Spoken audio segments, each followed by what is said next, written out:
Huh? Where were we? Now, as I said, you're in the middle of the sea, and by chance, none of the apps, no applications are working. And you can't send out an SOS either. So, how are you going to find your way? Yes, we're going to look at the stars, friends. We'll find our way by the stars. We'll also find our path in life by the stars. Especially Egyptian astrology placed much more importance on stars than on planets, friends. This is exactly why I often find myself stopping to wonder if perhaps people spend a bit too much of their time focusing on the planets when they are first learning astrology. So, with that in mind, when exactly do we get the chance to look past them and finally see the stars? Is it when the sun is out or when it's not? If stars are of vital importance, at what time of day can we see them, friends? Now, these questions might sound silly. Of course, we all know when we can see them. We see them at night, right? We can't see the stars during the day. Of course, Venus, especially if you've seen it as the morning star. Wow, what a brightness. Yes, it looks better at night. By the way, a few days ago, for the first time in my life, I saw Mercury with the naked eye, guys. I'm jumping from topic to topic a bit, but I have to tell you before I forget, I'm already starting to stutter even now. Look, it excited me so much to have seen Mercury with the naked eye. If there are any friends here who attended the Mercury course, they'll know, because I had given them the special 2025 Mercury visibility calendar. Actually, being able to see the planet Mercury with your own naked eye is such a significant and powerful sign.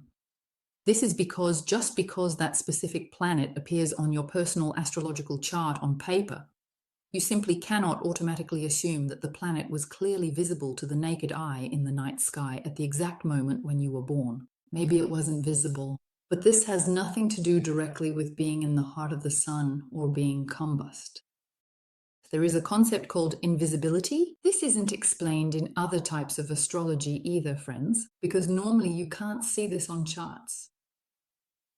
So I saw Mercury and I said, thank you. This is a very big sign. All right, now that everything is ready, I can finally start my online courses. That's why I waited for this phase of the moon, its second day, to announce that I will be starting courses related to this. You know how elders say everything has its time. That's why I keep living my life by waiting for those times, experiencing them, and applying everything I learn to my own life. Friends, otherwise, if I didn't use what I learned, how could I explain it to you? By the way, I hope I'll learn how to use the microphone too. Yes, of course, it looks better in a dark environment, that's true. It can be seen in the morning too. Venus and Mercury can be seen both in the morning and in the evening, friends. Those two are special. Ah, great, thank you. My voice is coming through well. Yes, so stars appear during times when the sun isn't out, friends.